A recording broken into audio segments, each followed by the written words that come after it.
തഞ്ചാവൂരിൽ അടുത്തതായി ഞങ്ങൾ പോയത് തഞ്ചാവൂർ പാലസ്, അതായത് മറാഠ പാലസിലാണ്. ഇവിടുത്തെ മെയിൻ്റനൻസ് ഒക്കെ പ്രറ്റി ആവറേജ് മാത്രമാണ്. ഇവിടെ മെയിൻ്റനൻസ് ഒന്നും വളരെ മോശമാണ്. ഇപ്പോൾ നിങ്ങൾ കാണുന്നത് ഇത് ഒരു നീലത്തിമിംഗലത്തിൻ്റെ അസ്ഥികൂടമാണ്. ഇതിൻ്റെയൊക്കെ മെയിൻ്റനൻസ് വളരെ മോശം, മൊത്തമായി പൊടി പിടിച്ച് കിടക്കുന്നൊരവസ്ഥയിലാണ് ഇതൊക്കെ ഉള്ളത്. ഇനി ഇതിൻ്റെ പാലസിൻ്റെ അകത്തായിക്കോട്ടെ, ഇതിൻ്റെ ടോപ്പിലായിക്കോട്ടെ, ഇവിടുത്തെ പെയിൻറ്റിങ് കാര്യങ്ങളൊക്കെ ഓൾമോസ്റ്റ് നശിച്ച് പോകുന്ന രീതിയിലാണ് ഇപ്പോൾ ഉള്ളത്.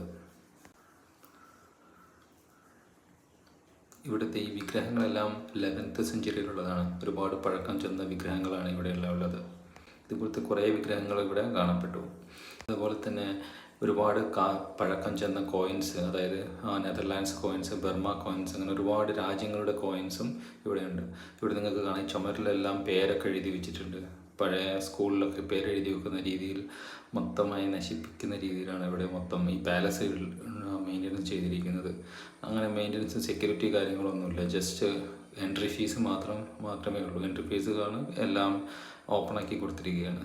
ഇതിൻ്റെ മുകളിൽ, ചുമരിൻ്റെ മുകളിൽ എല്ലാം എഴുതി വെച്ചിരിക്കുകയാണ്. അങ്ങനത്തെ ഒരു ക്ലിയറായൊരു മെയിൻ്റനൻസോ കാര്യങ്ങളോ ഒന്നും ഇവിടെ ഇല്ല.